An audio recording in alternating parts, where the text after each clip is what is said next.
Cher. Oh, no, what? Shared some brilliant thoughts with us, as she is wont to do. If there are no Democrats to protect America, the GOP will achieve their dream of white supremacy. Oh, God. That's her thought right now. So it's pretty good. That is good, right? It's pretty good, yeah. Right. She knows what she's talking about, doesn't she? Yeah. Their dream of white supremacy, which, as we've learned, if you want your kids to attend school, that's white supremacy. White supremacy. So the GOP's dreams of having kids go to school. It's white supremacy. Is what? Yeah. Okay. Why are you a white supremacist? Why? What was the infrastructure? Isn't infrastructure white supremacy, or the lack of infrastructure is white supremacy? Or I don't know. I just know roads are racist. Yeah, of course they physically. are. So are some cities. I mean, you say the word Chicago, and wow, you're just showing your... Them's fighting words. Yeah, you're just showing your whiteness right there. Mm-hmm. So Cher believes Democrats are the only thing standing in the way of the GOP getting back to their dream of white supremacy and them bringing back Jim Crow, which they're trying to do, according to her. Oh. Voter suppression, she began, 2 words that define immoral Republican Pauls, like politicians.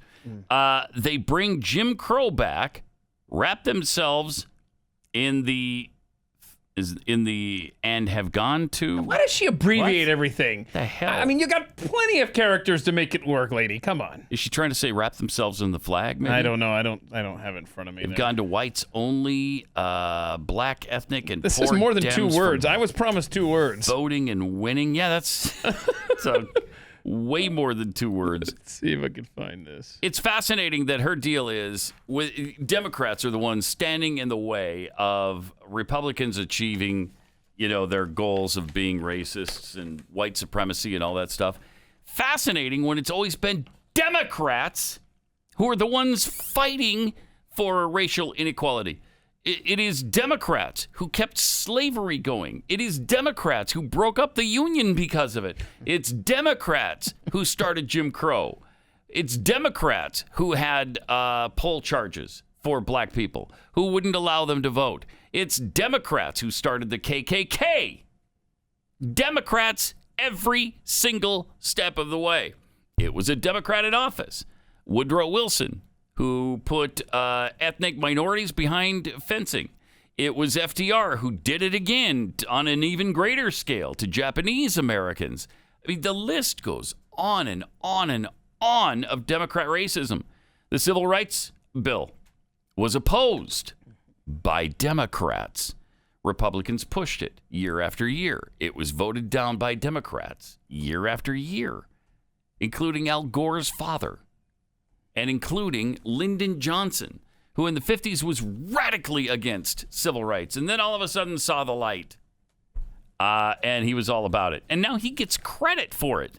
It's unbelievable. It's really unbelievable. Just a couple examples. Democrat Party platforms of 1840. Who came up with this list? Breitbart.com. Breitbart, okay. So, Democrat Party platforms of 1840, 1844, 1848, 52, and 56 stated, quote, that all efforts of the abolitionists or others made to induce Congress to interfere with questions of slavery and calculated to lead to the most alarming and dangerous consequences, and that all such efforts have an inevitable tendency to diminish the happiness of the people and endanger the stability and permanency of the Union, and ought not to be countenanced by any friend of our political institutions.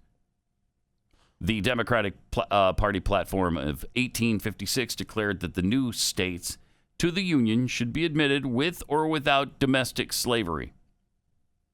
The party platform of 1856 declared that we recognize the right of the people of all the territories to form a constitution with or without domestic slavery.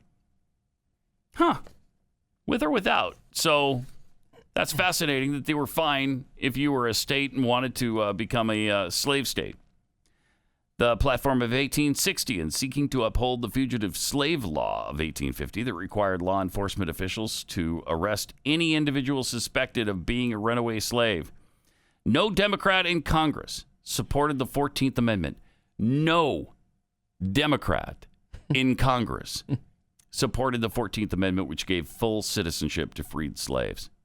Wow. It passed in 1868 with 94% Republican support and 0 from the Democrats. That's 0 support. No Democrat in Congress supported the 15th Amendment, which gave free slaves the right to vote.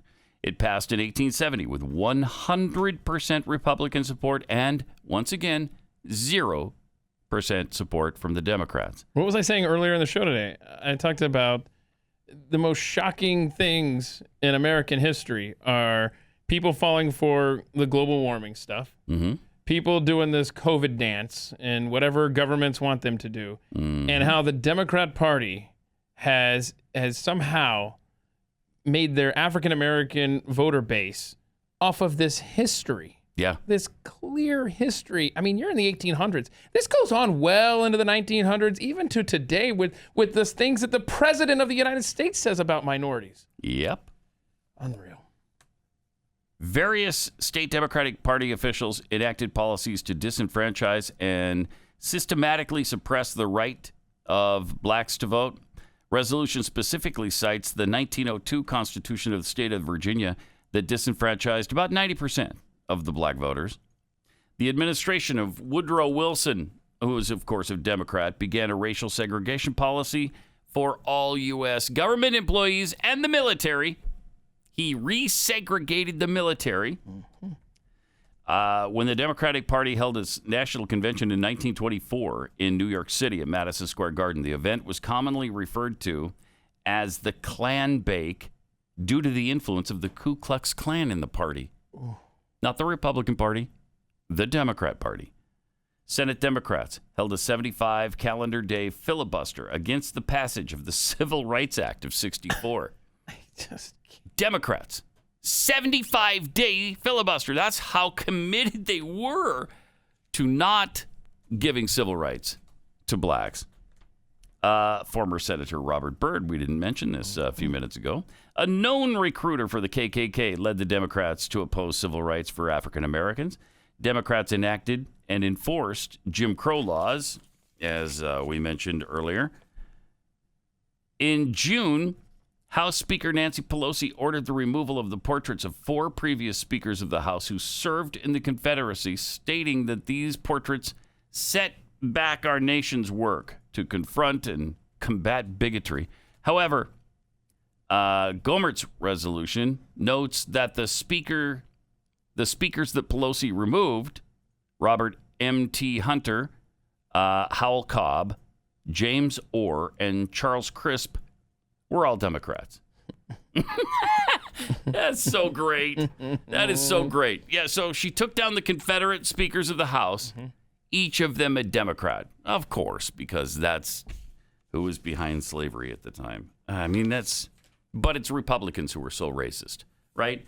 It's only Democrats standing between complete Jim Crow and freedom.